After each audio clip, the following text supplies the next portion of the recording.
It all started with watching Ninja Turtles for the first time.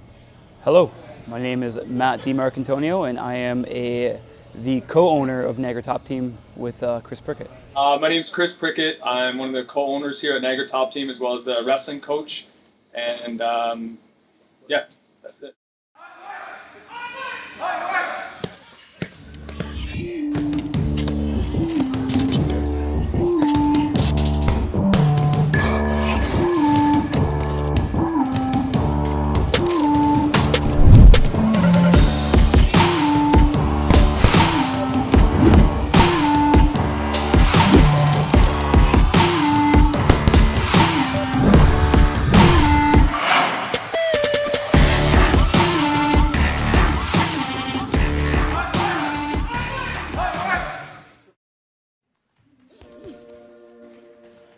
I grew up wrestling. I wrestled from like the age of 9 right until I was into my 30s. Like my older brother wrestled and he was successful. My dad wrestled, my uncles wrestled. So it definitely was like kind of in my family a little bit, predominantly just wrestling. Towards the end of my career, I started dabbling in Brazilian Jiu-Jitsu a little bit. So that's kind of how I got into MMA. It all started with watching Ninja Turtles for the first time when I was in grade 2, and that's when I realized I want to be a ninja. So the next day my dad signed me up for Taekwondo lessons. So I started in Taekwondo when I was like in grade 2 for a couple of years, and that turned into Japanese Jiu-Jitsu and karate. And then that's when, during that, I started watching MMA. Thought it was the coolest thing ever, and I wanted to do MMA. Well, I kind of always coached as I was competing, so coaching was always like my side hustle. But I fell in love with it, and I liked it a lot. And then I met Chris Prickett. So again, it's kind of like an organic thing how it happened. I met Matt, a bunch of years back, probably 6 or 7 years back. I was training at a gym in Oakville called Parabellum MMA, and Chris Prickett became the wrestling coach there. And he's from Niagara, so we used to start carpooling a lot. And we were just training. He was competing at the time, and we were just all training together. It was more like just a group of us that were, jumping around and looking for different places to train. We had like a small group of athletes that were fighting amateur at the time. We had a couple pro fighters, and we didn't have a gym, so we were traveling to gyms around and jumping in on the classes and that. We had Anthony Romero had this little gym in Welland, and in the basement there was like a little judo gym. They only trained like twice a week, so they gave him the green light to train whenever he wanted to. So we all just started going down in this little basement. It's called the Blue Star Restaurant. Someone called it the Blue Waffle one time, and we started calling it the Blue Waffle. And we were training there all the time. It was awesome, really, really cool. And then Prickett started bugging me, like, how about we open up our own facility and start our own thing? It was really just the team formed organically. And then we got to a place where we were like running out of spots to train. We were training in the basement of a breakfast restaurant in Welland at one point, and we were just kind of jumping all over the place. So we kind of decided, we need a spot to settle down.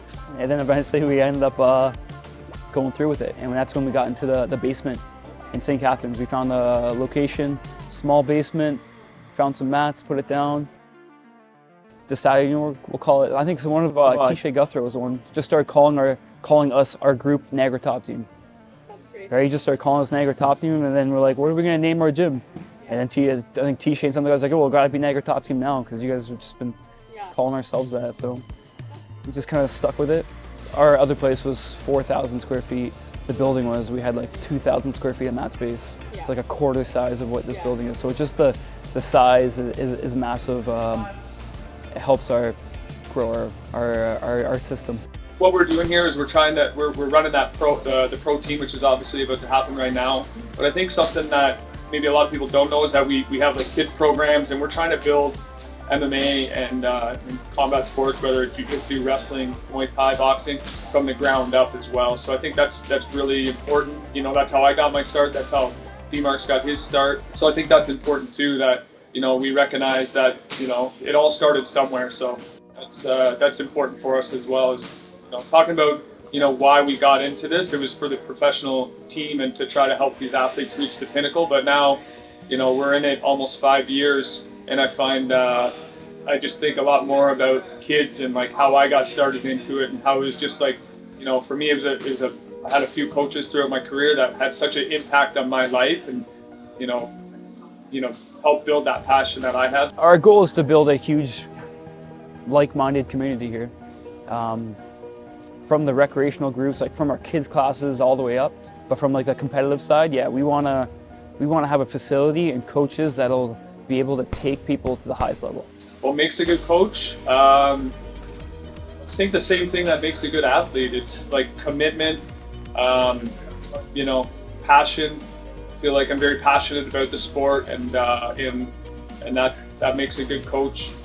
Knowledge. You have to have the knowledge. You can't just be winging it or anything. You got to know the stuff. There's a bunch of qualities. Like one thing would be skill set. That's something I feel like I have, and I'm continually growing on. Just all the different experiences we had, and different gyms I've trained at and coached at. Yeah, and learning a lot. Like making a lot of mistakes, and learning from my own mistakes, and kind of like my own path coming up. I was like, I wish I kind of did this. I was like, it was good learning experiences for the guys I guide now. But the biggest thing that I see with successful teams and successful coaches is that commitment level. I think there can be great coaches that have never competed before, but definitely have the experience of competing at a high level in the case of wrestling. So I think a lot of that dealing with pressure, it carries over to MMA. That's huge. Another thing is just having like a champion-minded mindset. Like what separates champions from the average, and like building that culture here in this gym. So I think having that kind of culture inside this gym, I think is massive. The best of the best are all.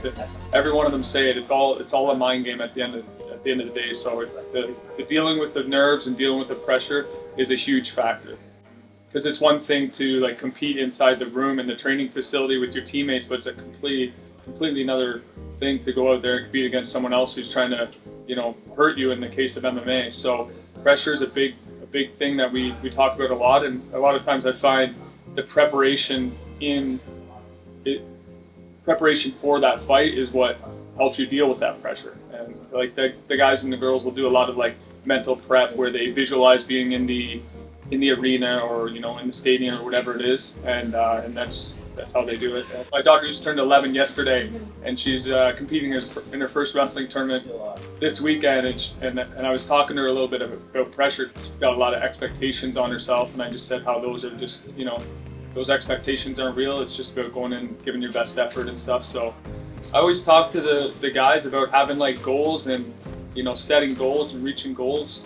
For us, I don't really have a specific goal that I want to accomplish. I just want to have an amazing team, a tight-knit team that's like a family, and to continue doing this just as long as I can. I don't really have an end game. I mean, I love this place. I don't have any dreams to move on or anything. I like this place. I want to just continue making this home and continue building the team that we already have. I love the sport. I think I'm just obsessed. I'm passionate about it. I think passion is probably number one. I can't stop thinking about it and watching it. Like when UFC or any fight cards are on TV, I'm just glued to it. I'm looking for something new that I haven't seen yet. I'm oh, that's so cool. I can't wait to get to the gym and drill this with the guys. So I think it's just an obsession and a passion. I truly love the sport.